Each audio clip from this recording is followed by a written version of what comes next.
उनके पैरों में चप्पल नहीं थी, चेहरे पर कोई खास भाव नहीं थे, लेकिन राष्ट्रपति ने जब उनके हाथों में पद्मश्री सम्मान थमाया तो बेहद साधारण दिख रहे शख्स के कद का अंदाजा हुआ और वहां मौजूद हर आदमी ने तालियों से इसका स्वागत किया। सोमवार को साल 2020 के लिए जिन लोगों को पद्म सम्मान दिए गए, उनमें से कईयों की पृष्ठभूमि बेहद मामूली है, लेकिन इनके हौसले और इनका काम इन्हें असाधारण लोगों में खड़ा कर देता है।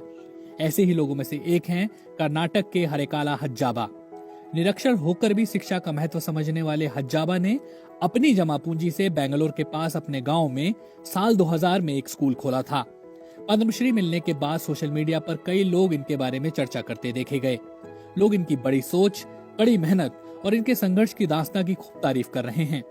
दक्षिण भारत के गरीब निरक्षर फल बेचने वाले हज्जाबा ने सीमित संसाधनों के साथ जो कर दिखाया, वो राज्य सरकारें और कई संगठन अक्सर मिलकर नहीं कर पाते।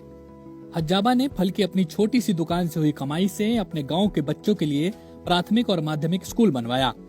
बेंगलुरु से 350 किलोमीटर की दूरी पर स्थित न्यू पाड़पू गांव में साल 2000 तक एक भी स्कूल नहीं था, लेकिन 150 रुपए प्रतिदिन कमाने वाले हज्जाबा ने अपनी जमा पूंजी से गांव में पहला स्कूल बनवाया। बीबीसी ने साल 2012 में जब उनसे पूछा कि स्कूल खोलने की प्रेरणा उन्हें कहां से मिली, तो इस बारे में हज्जाबा ने बताया था, एक बार एक विदेशी ने मुझसे एक फल का नाम अंग्रेजी में पूछा, तब मुझे इस बात का एहसास हुआ कि मैं निरक्षर हूँ। मुझे नहीं पता था कि इसका क्या मतलब है। उन्होंने कहा था, तब मुझे ये ख्याल आया कि गांव में एक प्राइमरी स्कूल होना चाहिए ताकि हमारे गांव के बच्चों को कभी इस स्थिति से गुजरना ना पड़े जिससे मैं गुजरा हूँ।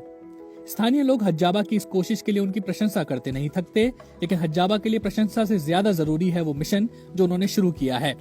साल 2000 में जब उन्होंने इस स्कूल की शुरुआत की, तब उन्हें किसी से कोई खास सहयोग नहीं मिला था। इसके बावजूद उन्होंने एक स्थानीय मस्जिद से सटे मदरसे में ये स्कूल खोला और 28 बच्चों के साथ पढ़ाई लिखाई का काम शुरू करवाया। जैसे जैसे स्कूल में बच्चों की संख्या बढ़ी, उन्हें बड़ी जगह की जरूरत महसूस हुई। तब उन्होंने कर्जे के लिए अर्जी दी और अपनी जमा पूंजी से स्कूल की एक इमारत बनाने की शुरुआत कर दी। हज्जाबा की इस लगन को देखकर कई लोग सामने आए और उनकी मदद में जुट गए, लेकिन हज्जाबा के लिए काम अभी खत्म नहीं हुआ था। एक स्थानीय अखबार ने तब हज्जाबा की कोशिशों के बारे में लिखा था और सरकार ने उनकी मदद के लिए 1 लाख रुपए दिए। हज्जाबा ने बीबीसी से 2012 में कहा था, मुझे सरकार की ओर से एक पुरस्कार दिया गया जिसमें मुझे 1 लाख रुपए की राशि दी गई। इसके बाद लोगों ने भी मेरी मदद के लिए पैसे भेजने शुरू कर दिए। तब से लेकर अब तक हज्जाबा को कई तरह की मदद और पुरस्कार मिल चुके हैं और आम लोग उन्हें समाज का नायक मानते हैं। पद्मश्री सम्मान ने हज्जाबा की लगन और संघर्ष की कहानी को एक बार फिर रेखांकित किया है।